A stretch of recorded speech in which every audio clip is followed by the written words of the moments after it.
The next full moon is the flower, corn planting, or milk moon, Vesak or Buddha Purnima, a lunar eclipse, and a supermoon.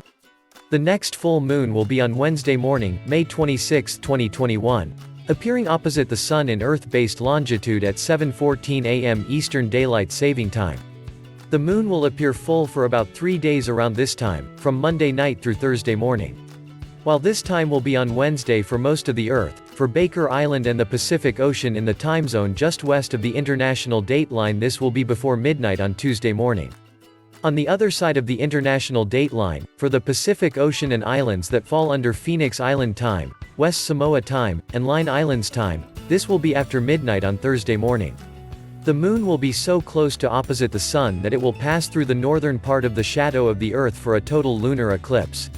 From the Washington, D.C. area, we will only see the barely detectable start of the eclipse as the moon sets. Viewing will be higher in the sky across the U.S., Pacific Ocean, and Australia, occurring around moonrise from the eastern part of Asia. For the Washington, D.C. area, morning twilight will begin at 4:38 a.m. Eastern Daylight Saving Time. The moon will begin moving into the full shadow of the Earth at 5:45 a.m. Sunrise will be at 5:47 a.m. and the moon will set at 5:51 a.m., with only a thin sliver of the left side of the moon darkened by the full shadow of the Earth. For a strip running through parts of the Americas, if you are lucky enough to have clear skies and a clear view of the horizon for both the rising sun and the setting moon, you can get a real sense of your place in this alignment. You can see the sunrise, then turn 180 degrees to see the curved shadow of the round Earth starting to fall across the edge of the moon as the moon sets. This full moon is a supermoon and is the closest full moon of the year.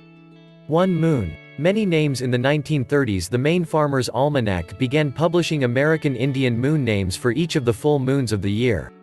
According to this almanac, the Algonquin tribes of what is now the northeastern United States called this the flower moon for the flowers that are abundant this time of year. Other names include the corn planting moon and the milk moon. This full moon corresponds to Vesak, also known as Buddha Purnima, and by other regional names. Vesak is a Buddhist holiday that commemorates the birth, enlightenment, and death of Gautama Buddha. The actual date of Vesak varies depending upon the lunar calendar in use in the particular country or region, but this year for most areas it falls on or near the day of this full moon. This full moon is a supermoon and is the closest full moon of the year, slightly closer than the prior full moon on April 26, but only by about 0.04% of the distance from the Earth to the moon at perigee.